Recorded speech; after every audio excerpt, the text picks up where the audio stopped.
Hi lovely friends, here's a sneak peek of today's ocean art acrylic pouring piece with a micro swipe technique.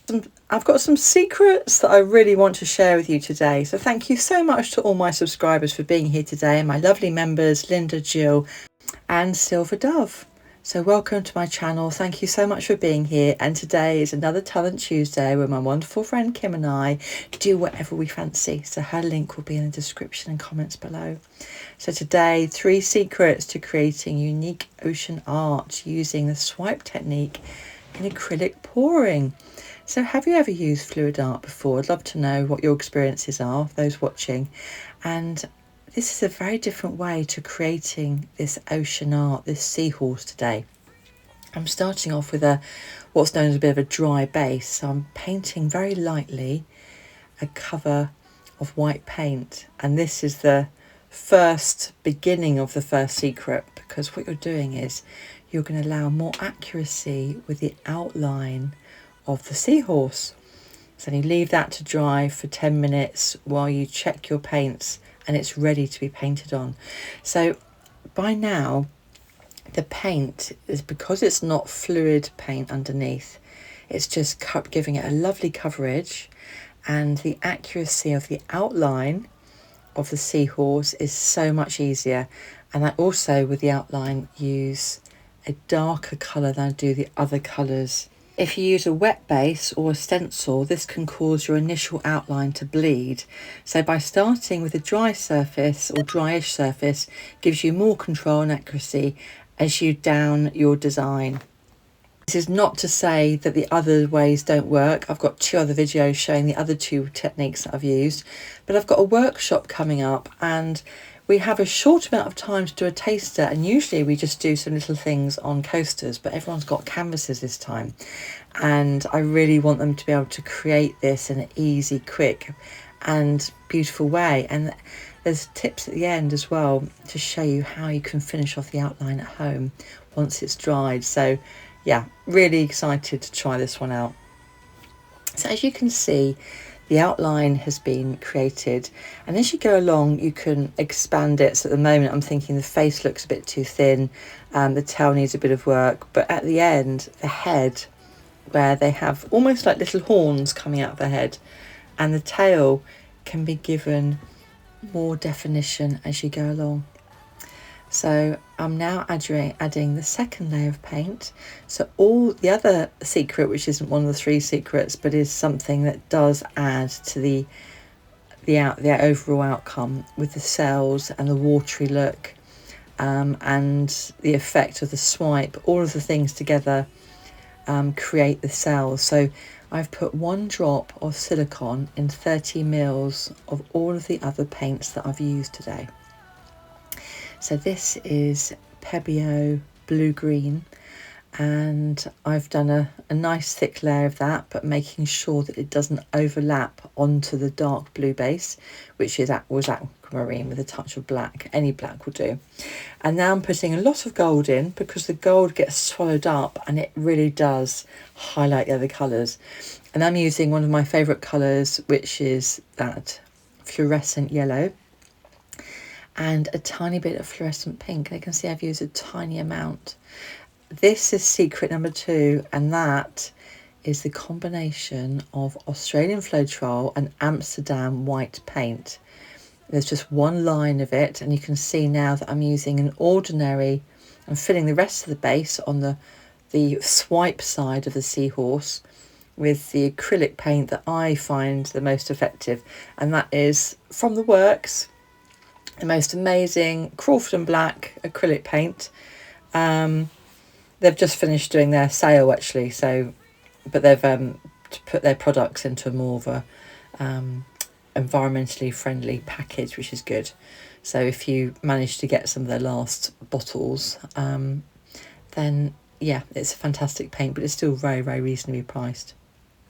So I'm just using my palette knife there, as you can see, just to spread out the base paint to the canvas and making sure it's got a nice even coverage all the way around and on the sides. I think think I might try doing a deep base next time as well, because it's nice seeing the drips coming down. But ordinarily when you do a Seahorse, there's not a huge amount that comes off from a swipe. So this sort of canvas does give probably one of the best outcomes, but it depends on personal preference really. So you can see some of the paint dripping down. I'm just making sure my lines are sharp on the dryish part of the canvas, but again that can be coloured in afterwards. So I'm just filling in a little bit now with the darker paint. So I put down my kitchen towel, which has been cut up and also misted over with water very lightly.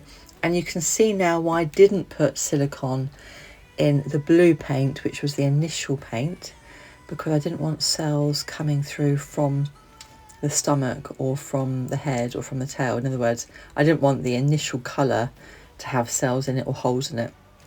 I wanted it to be solid, so then when I use my swipe technique to go all the way through to the edge of the canvas, you can see the cells beginning to appear. Now in my secret number 3, you're going to see how these cells pop and why they pop. So it's really, really interesting.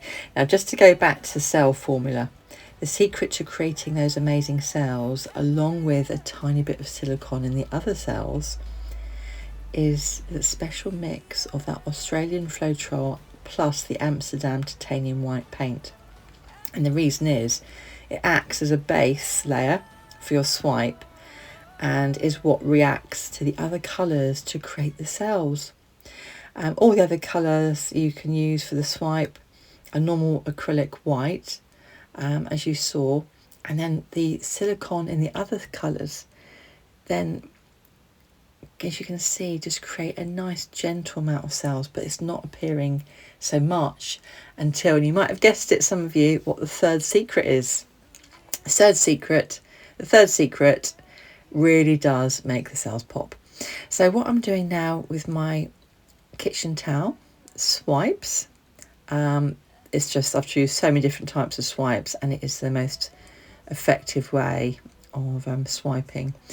And what I tend to do is I go around the corner is I use the same piece or a different piece depending on the colour effect I'm wanting, and I create a curve in the Seahorse, and you can do that in whichever way you like. So I'm going round to the tail, and as I go through the tail I then get a much smaller piece, so all of the pieces for the students will be cut up. I just need to mist them on the day. I'm just filling in a bit of a gap there, and I'm using a slightly thinner piece as I go into the tail, and I am actually twisting a larger piece there around the corner, but then finding that it'd be easier to use a smaller piece. So I use a tiny little piece there and I swish it round. The tail is quite hard to do because it's so small with a swipe technique, so what I tend to do is do the best I can, blend it nicely, and then right at the end when it's dry I just add a little bit of colour to pick up the other colours in the Seahorse, and you can have your Seahorse whatever colour you like. Although I have already mixed up the paints for Saturday and I've given everyone a dark blue base, and there'll be some greens and blues in there, and then whatever other colours people choose on the day. So I made the mistake of using a really big swipe for the head, but it's fine. And you can see that, you know, whatever you do with fluid art, you can go over it, you can adjust it, and actually sometimes you get even better results just by doing something that you didn't expect. And that's one of the things I love about fluid art. You know, you don't get what you expect. It's always something different, always something unique. One of the things I love about creating ocean art, especially something that has form rather than something that's abstract, which I also love, is that you can add the finishing touches afterwards. So as I've finished swiping, and I've got my last swipe there, you can see the cells appearing, and I get my palette knife to add those beautiful bumpy ridges that is so lifelike to the Seahorses. And that's another benefit of having a dry base. So secret number 3, and a lot of you have probably already guessed it. Yeah, it's the heat gun. Look at those cells popping. The final secret number 3 is helping cells form. and this is a bit of heat. So a heat gun helps the paint and the silicone in your mix react, causing the cells to bloom and rise to the surface, creating that stunning final effect.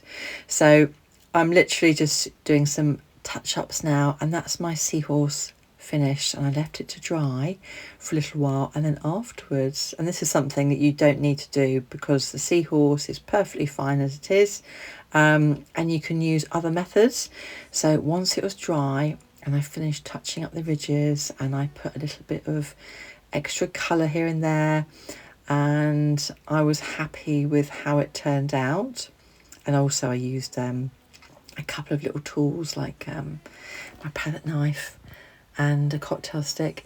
But look at those cells and the definition. I finished off his head and the horns just while it was wet, and then once it was dry I got a little bit of spray paint out, and I'll just leave you for a moment while you enjoy watching the spray paint side of things, and I'll come back right at the end.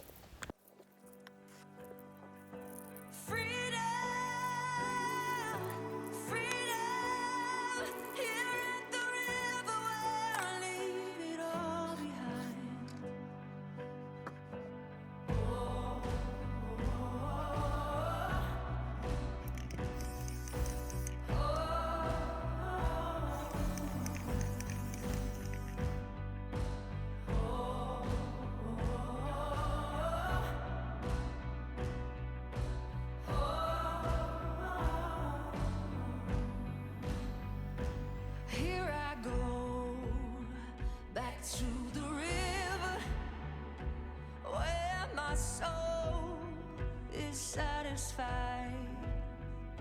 Lord, I know you will deliver like you do every time I come alive.